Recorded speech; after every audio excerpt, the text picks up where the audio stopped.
mau membuat database masjid. Yeah. Kita kerjasama dengan Kemenak juga, minta data secara keseluruhan untuk masjid NU, masjid apa, coba saya minta. Setelah itu kita bagi kepada beberapa MWC, LTM MWC. Itu pun tidak maksimal. Artinya tidak maksimal, ada yang kembali, ada yang tidak. Data itu. Artinya kan kita nggak bisa memetakan secara pasti. Oh ini di Kecamatan Lebak Siu berapa masjid NU. Nah, itu sebenarnya tidak berhenti di situ tuh.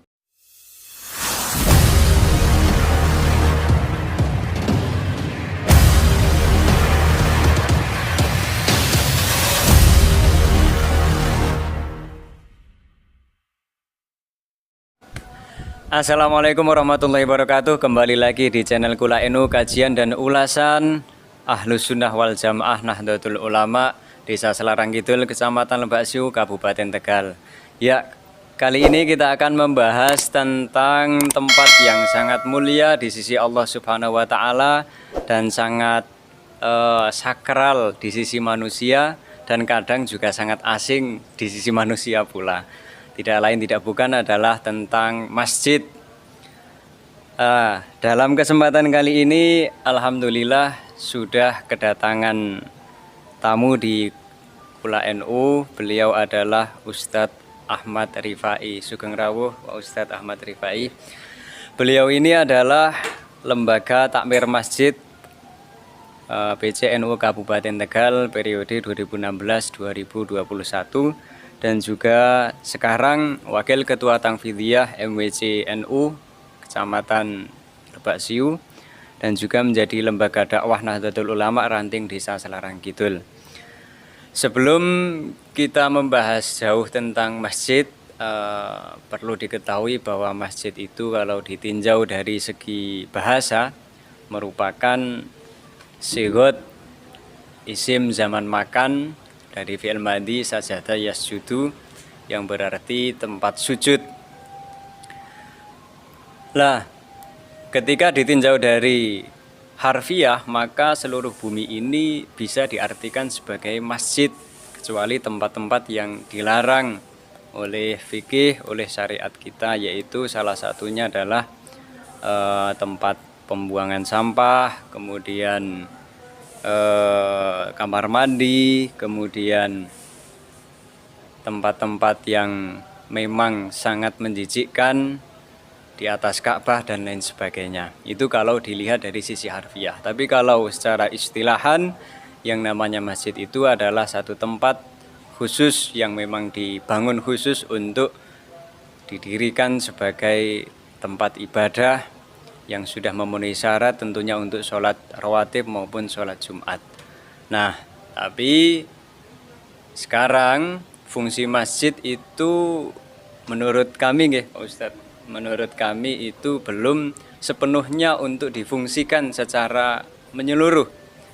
Hanya saja sebagai tempat sholat 5 waktu, sholat sunnah, baik itu secara jamaah maupun individu. Belum merambah ke visi dari misi masjid itu sendiri. Nah, sebenarnya masjid fungsinya itu selain untuk sholat jamaah atau simbol daripada agama Islam, itu sebenarnya bagaimana menurut panjenengan? Terima kasih. Bismillahirrahmanirrahim. Yang pertama yang perlu saya sampaikan bahwasannya masjid itu sendiri secara umuman, dan mungkin kita nanti akan bertolak pada zaman Rasulullah ya. Kita berangkat dari surat At-Taubah ya, ayat 18. Bismillahirrahmanirrahim. Innama ya'muru masajidallah man amana billahi wal yawmal akhir wa aqama shalah wa ataz zakah. Yahsallah illa yahsallah asa ulaika ayyakunu muhtadin. Artinya barang siapa yang memakmurkan masjid, yaitu ya orang yang beriman, percaya pada hari akhir, mendirikan sholat, zakat, dan semoga mereka itu yang mendapatkan hidayah atau petunjuk. Berangkat dari itu kita ambil satu kata memakmurkan.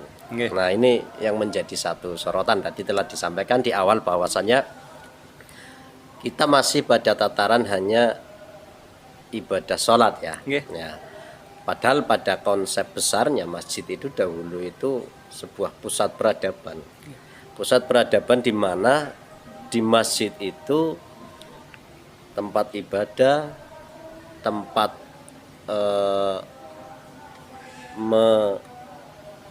menguatkan akidah, penguatan akidah, kemudian secara penguatan ekonomi juga, Nggih. dan bagaimana membangun sumber daya manusia itu di masjid.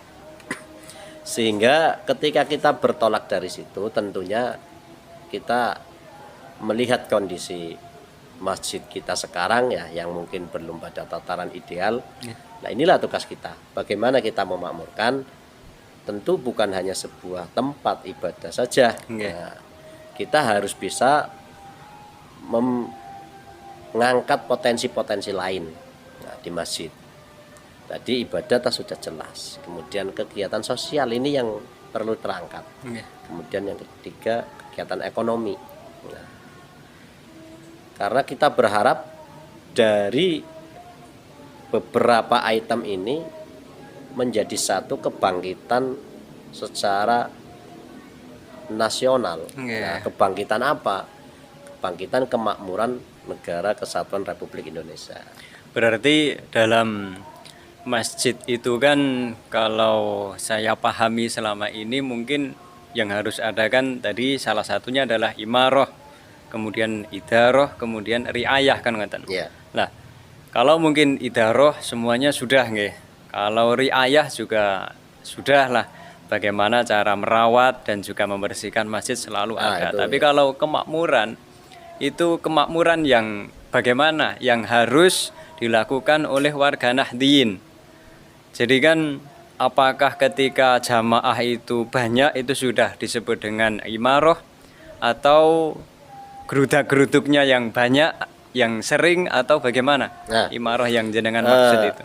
Imaroh di sini kalau kuantitas itu salah satunya. Nggih. Ya. Jamaah banyak. Nggih. Terus kemudian tadi keramaiannya ada, tetapi satu sisi itu salah satunya. Tetapi beberapa poin yang lain adalah bagaimana masjid dapat menjadi satu pusat, satu peradaban ilmu, dan dua pusat perekonomian. Ya, kita belum bisa memanfaatkan secara maksimal. Kalau mungkin pendanaan masjid dulu itu masih sebatas kalengan ya. Kalau sekarang kan wakaf-wakafan juga ada. Nah, bagaimana kita lebih semangat untuk mewakafkan daripada ketika gini. Bagaimana kita potensi wakaf itu kita tingkatkan nilai manfaatnya. Itu yang perlu sebenarnya. Karena kita belum punya sistem yang baik lah ya, saya akui, dalam pengelolaan masjid. Bagaimana memfungsikan masjid secara maksimal ya, maksudnya ya. Jadi kegiatan pun belum berpusat maksimal di masjid. Contoh ya, kita tidak pernah nih, saya belum pernah ya melihat di sini khususnya bagaimana memperingati sebuah hari besar, perhelatan hari nasional nih, khususnya hari kemerdekaan, ya kan? Nggak ada itu berpusat di masjid. Kan sebenarnya itu bisa, ya, apa nanti kita bikin istighosa dalam rangka kemerdekaan, kemudian pembacaan rotib ataupun manakib, ini yang belum ada. Ya, artinya ini sisi yang kesekian lah yang saya sebutkan. Kemudian nanti kita akan merambah bagaimana potensi ekonomi warga sekitar masjid. Kita punya nggak ini database tentang warga masjid, jamaah masjid, dari potensi yang ada. Nah, ini yang perlu dimaksimalkan oleh kita, agar apa sebenarnya nanti ada imbas yang akan mengikut sebenarnya. Seperti itu. Hubungan dengan lingkungan. Nah, iya. Nah, niku tentang istilahnya selama ini belum bisa memaksimalkan fungsi daripada masjid itu, penyebabnya menurut jenengan apa? apakah masih masjid itu dianggap satu tempat yang sangat sakral Iya. sehingga mau melakukan hal-hal yang kaitannya mungkin dengan ekonomi, terus tadi sosial, itu masih tabu atau masih bagaimana? Kalau saya lihat anggapan terlalu sakral pun saya lihat tidak sih. Sebenarnya hanya gini, bagaimana kita merumuskan atau memetakan program kerja Nggih. di pengurusan masjid. Artinya target-targetnya apa? Karena kita nggak punya target sehingga ya kita nggak akan melakukan apa-apa. Ketika kita punya target, kita harus seperti ini. Di masjid itu harus ada lembaga perekonomian. Nah, umpamanya ekonomi apa yang akan diangkat? Nggih. Kan seperti itu. Nggih. Kemudian di masjid mungkin adalah lembaga pendidikan, tapi lembaga pendidikannya biar maju bagaimana? Nggih. Kan seperti itu. Kita punya ini depan masjid mungkin ini sebagai satu tempat lembaga pendidikan kan juga Nggih. TPQ. Tetapi bagaimana biar ini tidak gersah? Nggih. Generasi-generasi Quran ini tercetak di sini. Nggih. Itu harapannya kan seperti itu. Iya, iya. Tetapi yang kita lihat belum sesuai harapan kita. Lah, disitulah maka akan kita gali bersama sebenarnya. Apa sih masalahnya? Nah, kalau saya lihat itu bagaimana kita idarahnya, mempola, memprogram, kemudian keinginan masyarakat seperti apa. Nggih. Itu mungkin seperti itu. Berarti berawal dari bagaimana saat pengorganisasian atau pengelolaan Iya, pada saat awal mungkin dari sisi idarohnya niki masih kurang ada rencana yang Iya, matang perencanaan. sehingga dalam riayah tidak bisa terrealisasikan dengan maksimal Iya. gitu nggih. Nah, sekarang melihat dari masjid-masjid terutama di perkotaan nih, kalau di desa insya Allah dari sisi keilmuan ya masih ada lah walaupun tidak sebagaimana yang diharapkan.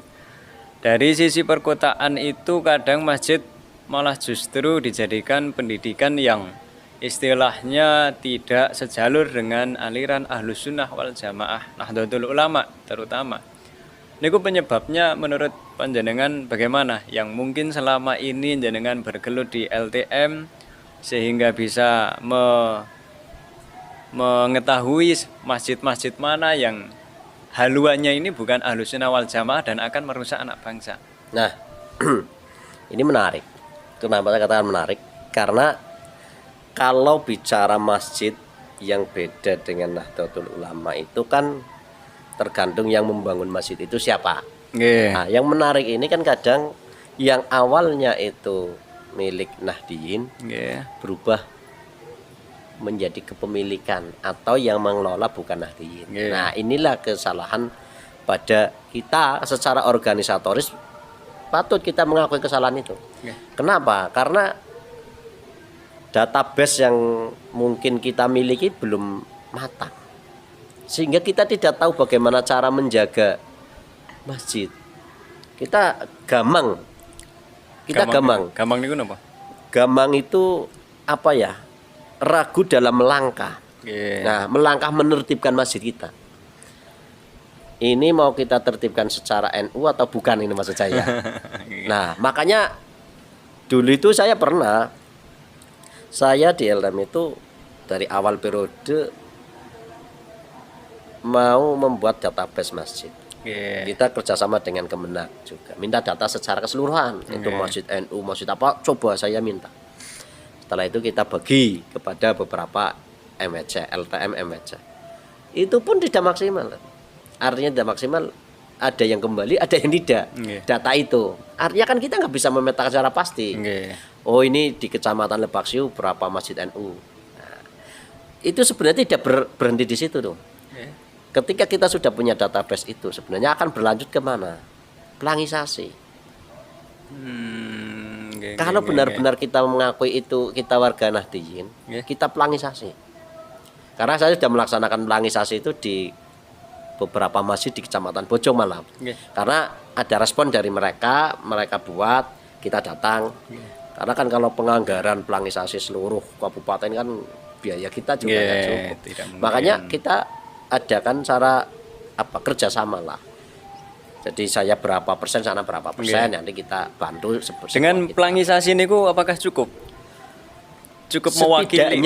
Setidaknya membentengi awalan ya. Nggih. Ah, sini. Jadi orang ini kan mau masuk ketika kelompok-kelompok radikal atau kelompok-kelompok intoleran atau kelompok-kelompok mungkin yang berbeda dengan Nahdliyin mau masuk ke masjid yang sudah ada pelang NU itu juga iya agak ragu, agak ada rasa canggung dan juga mungkin aduh ini hitung-hitung mereka pikir-pikir pasti sudah NU. Tapi kalau nggak ada pelang minimal mereka akan berani kosong, nggak ada imam, jalan. Nah itu juga salah satu faktor.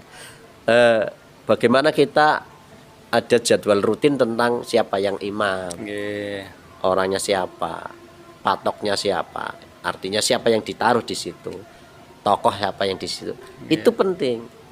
Kalau tidak, itu pasti akan masuk. Ini bicara ketika masjid yang NU berubah jadi masjid yang lain ya. Banyak yang seperti itu. Kenapa? Karena perawatannya tadi, memakmurkannya tadi yang kurang maksimal.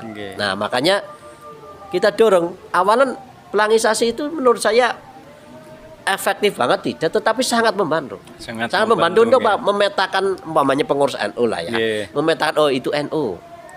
Ya kan? Maka kita wajib membina kan. Karena itu NU. Coba kalau nggak ada pelang kita ngomong namanya saya atas nama LTM, loh sampean siapa? Ini kan.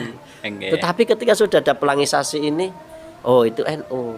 Saya bisa memperkenalkan, namanya saya ini LTM. LTM ini mengurusi tentang kemasjidan. Kita ajak bareng kan seperti itu.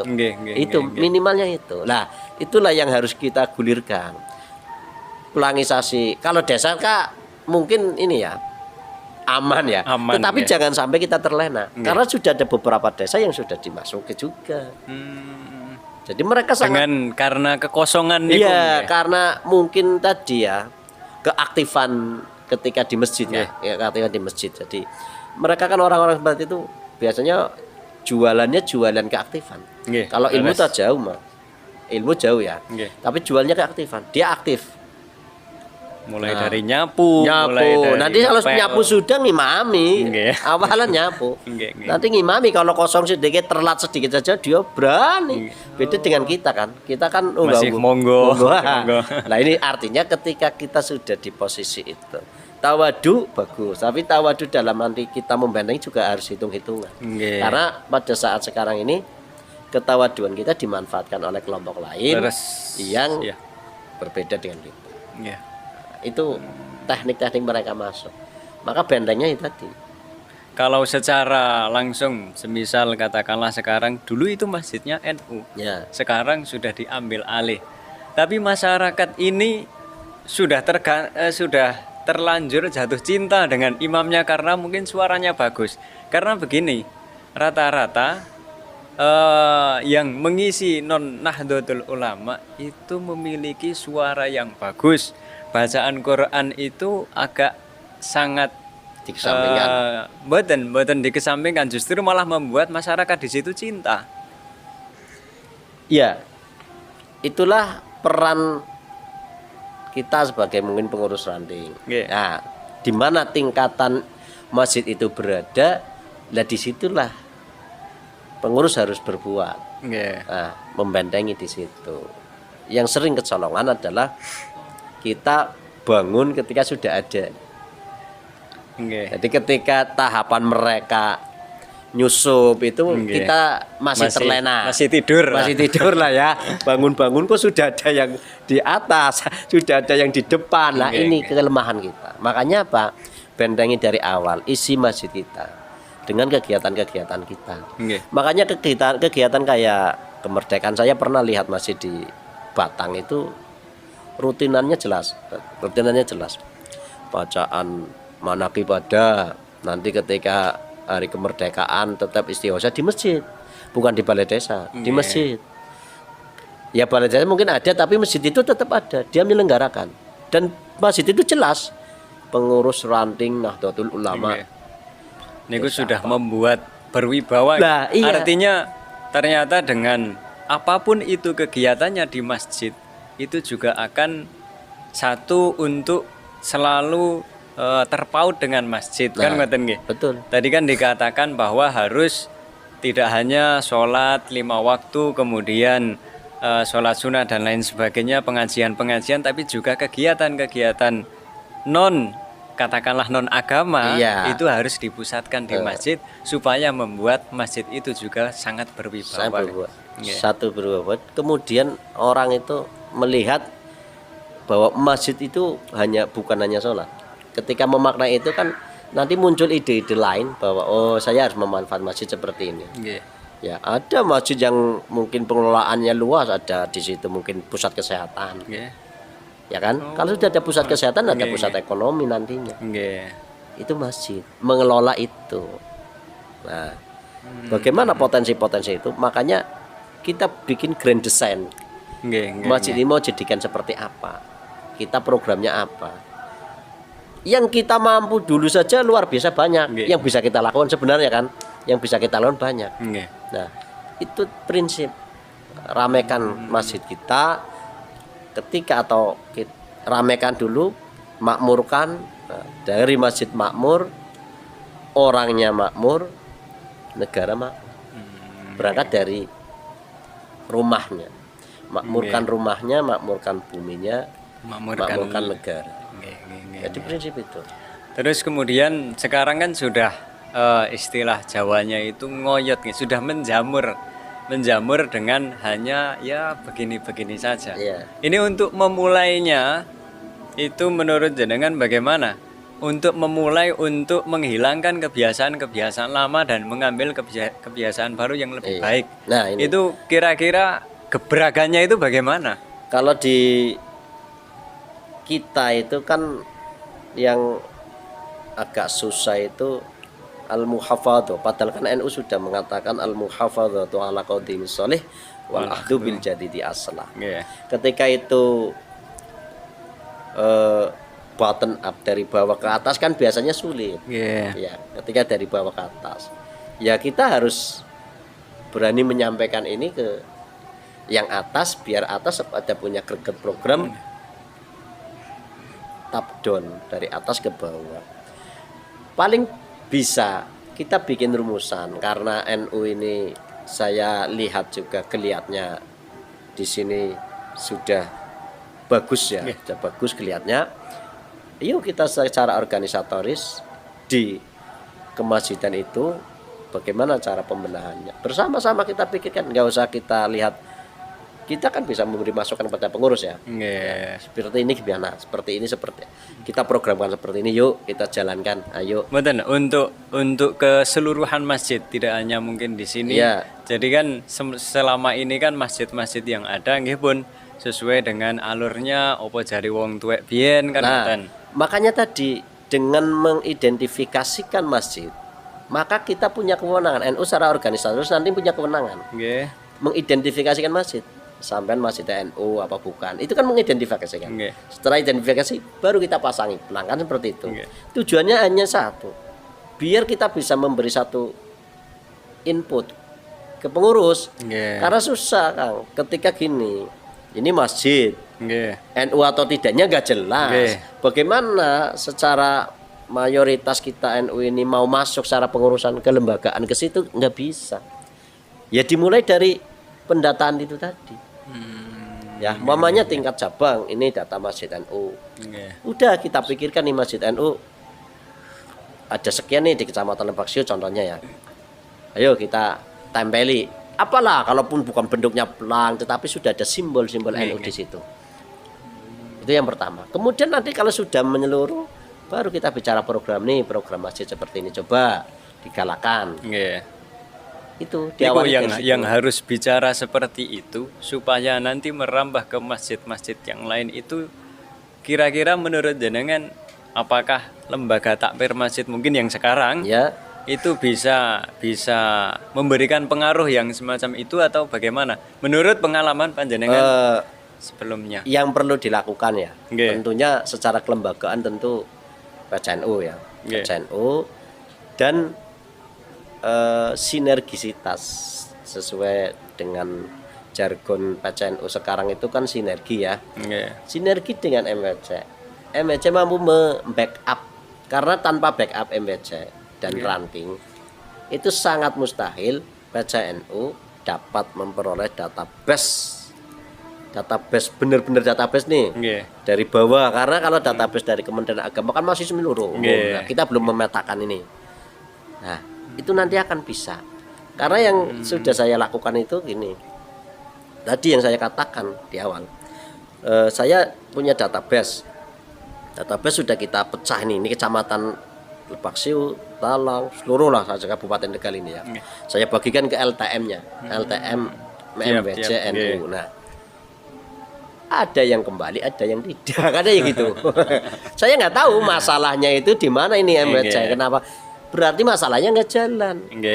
Ya kan? Pendataan itu nggak jalan. Nggak jalan gimana? Nggak jalan umpamanya dari yang LTM tadi datang ke ranting, ke pengurusnya. Padahal kan di form itu jelas.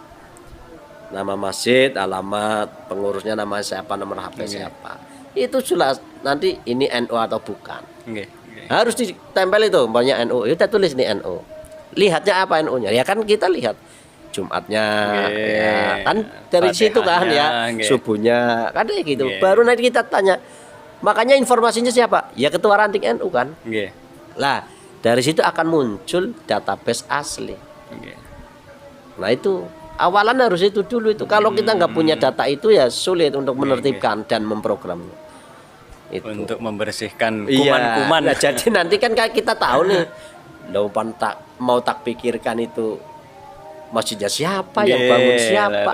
Tapi kalau kita punya riwayat dan punya informasi jelas, oh itu NU, harus kita backup.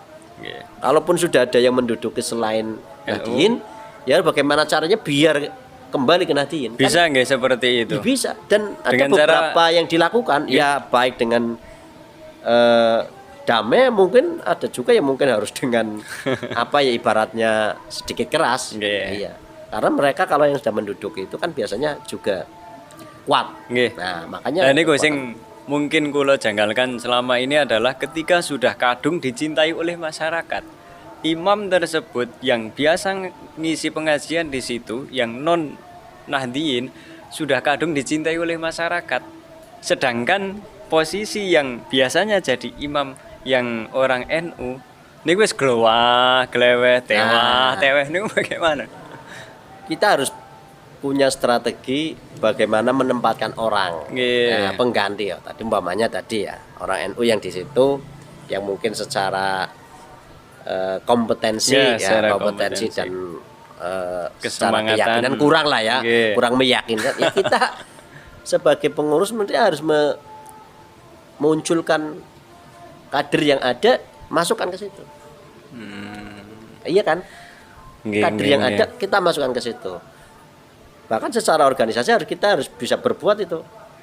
Kalau betul-betul itu secara historinya adalah memang masjid NU. Karena ya gitu.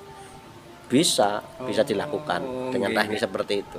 Masalah kecintaan itu kan sebenarnya kalau NU lebih menguasai Medan. Nah, dalam artian selain Medan. Menguasai Medan kan, tapi kita kadang bertolak belakang dengan adat yang ada di bawah kan, bagaimana ico sekeco kepenak ra kepenak terhadap sesama warga kan seperti itu. Nah, salah satu contohnya niki mau iki wis kadung diseneng iki wae imame niki mawon sing ngaji. Itu kan akan menjadi istilahnya nggih ra kepenak lah. Nah, itu makanya ya secara pendekatan yang harus kita lakukan. Semua stakeholder turun. Di mana untuk memecahkan masalah itu. Saya yakin sih ketika itu nanti kita lakukan ya maunya kayak PCNU kemudian MWC sampai ranting bersama ya selesai. Prinsipnya satu bersama, satu kesatuan ini. Nanti selesai di situ. Jadi yang selama ini mungkin masih tetap diisi oleh kalangan non Nahdlatul Ulama itu karena kurangnya kebersamaan, kurangnya dan pembinaan bahkan mungkin pengawasan kita yang lemah. Karena kan gini, semakin banyak warga yang harus dipikirkan, semakin susah juga kita mengkondisikan kan. Rumusnya kan seperti itu. Kalau kita tidak punya sistem yang baik, sistematis yang baik, sistem pengelolaan yang baik. Nah, tapi kalau kita sudah punya pengelolaan dan punya satu pola pengelolaan yang betul dan sistematis, saya kira bisa itu kita lakukan dengan tadi. Yang penting kita punya data jelas. Nggih. Penertibannya juga nanti jelas dan tegas nantinya. Dan memang bisa nggih untuk Sangat bisa. ditertibkan niku. Sangat bisa. Oh, nggih. Semua harus sinergi. Nggih. Ya, karena PCNU kan sekarang sinergi ya harus sinergi. Sinergi itu bukan hanya sebuah ungkapan tetapi harus pada tindakan. Nggih. Iya. Kalau tindakannya tidak sinergi kan sama saja bohong. Iya. Artinya apa yang PCNU programkan, ayo direspon MHC, direspon ranting. Karena memang sumber radikalisme itu ya berawal dari masjid. Iya. Nggih. Iya. Termasuk juga napa jenenge? Benih-benih terorisme juga dari masjid. Karena kan, apa? macam itu. Mereka punya jaringan di situ, membuat jaringan di situ. Jaringan di masjid kan lebih aman. Nggih. Iya. Terlihat sakral tadi lah. Iya, lebih aman. Nanti ketika nanti dicurigai loh masjid lagi ibadah di sholat. Nggih. Tamengnya kan itu. Nanti ditangkap kriminalisasi ulama. Kan seperti itu dari mereka. Makanya memang kita harus kita yang belum terlambat. Nggih. Saya yakin sangat Belum terlambat. Kita untuk bisa. Ayo kita kembali ke masjid. Ayo kita makmurkan masjid kita. Nggih. Bersama-sama jaga. Kalau kita sudah memakmurkan masjid, yang radikalis itu nanti Akan minggir sendiri. Ya. Kira-kira kenapa masuk ya karena kita kurang open. Nggih. Ya kalau kasarnya kan nggih, gitu ya kurang kasarnya. open, leres. Niku menurut jenengan kurang opennya mungkin para asatid nggih. Dalam hal ini kan pasti adalah para ustadz nggih. Iya. Itu kira-kira kenapa? Karena mungkin informasi yang teman-teman terima belum banyak. Nggih. Informasi gini maksudnya, bahwa mereka akan bergerak melalui masjid. Nggih. Kita belum sadar. Nggih. Nah, kan itu informasi itu kan harusnya kita jelentrekan di Nggih. teman-teman kita. Bahwa masjid ini harus kita jaga. Akhirnya masih tetap santai-santai Iya saja. santai. Orang itu kan kalau nggak tahu ada musuh juga santai. Kita terbiasa terbelalak ketika sudah di depan mata. Nggih. Tapi ketika makanya kalau dalam yang kemarin kita lakukan PKP ya, program penggerak ya, Nggih. penggerak Kader Nahdlatul Ulama PKNU itu kita belajar bagaimana kita mengenali siapa lawan, siapa kawan kan ya. Nggih. Nah, ketika kita tahu bahwa ini lawan, ini kawan, kita akan tahu sikap kita seperti apa. Nggih. Terhadap lawan bagaimana, terhadap kawan seperti bagaimana. Nah, kita kadang terbalik Nggih. dengan kawan, Nggih. nah, Leres. dengan lawan rangkulan. Nggih. Karena ketidaksadaran bahkan mungkin bisa dikatakan karena ada kepentingan pribadi kita. Nggih. Nah, ini yang harus kita singkirkan ego kita. Nggih. Bagaimana kita mengedepankan kepentingan organisasi. Nah, diawali dari situ. Kesannya masjid itu hanya apa ya? Lah, tempat ibadah lah. Nggih. Di situ padahal menjadi satu sumber, bisa menjadi sumber Nggih. peradaban. Nggih. Iya, karena mereka berpikir oh ini harus kuasai masjid. Kalau masjid sudah dikuasai kan jelas program apa saja akan direspon dengan baik. Nggih. Oh ini masjid, oh ya ini program masjid baik kok. Padahal nanti dana bisa saja diselewengkan. Nggih. Bisa kan? Ketika yang pegang siapa? Leres. Itu yang terjadi. Bagaimana kita mampu memetakan lah idealisme masjid. Artinya kan kita harus punya target ya. Nggih. Dari obrolan ini kita bisa bergerak setiap sesi, momen dan materi itu kan jangan sampai terbatas hanya pada obrolan. Nggih. Kita biasa dengan obrolan kosong tapi ngefek kan enak. Nggih. Iya. Itu harapan. Makanya saya sih pengen bagaimana itu masjid kita bisa berlabel. Kita tidak memikirkan kita sekarang. Kalau kita memikirkan kita sekarang, loh akeh orang NU banyak tuh. Nggih. Kita berkacanya kita yang dekat saja dulu. Bentengi masjid kita. Beri label masjid, semua musola harus kita labeli. Nggih. Itu prinsip. Harus. Harus. Kita jangan berpikir kita kuat. Nggih. Loh generasi kita pada tahu. Nggih. Dan lingkungan. Dan lingkungan. yang Kalau bisa sudah ada saja. simbol, insya Allah menjadi satu tameng tersendiri. Sebenarnya sangat sepele nggih untuk Katon, membentengi. ya kelihatannya sepele ya. Oke. Iya. Tapi kok susah melangkah ini kan saya bingung juga. Nggih, nggih. Iya, bagaimana kita mewujudkan itu? Ayo kita bareng-bareng programkan semua musola, masjid. Ya karena kita sektornya ranting mungkin ya. Yuk kita pikirkan ini. Nggih. Pikirkan bersama-sama. Iya, karena embrio itu nanti kita nggak tahu Nggih. di musola mana.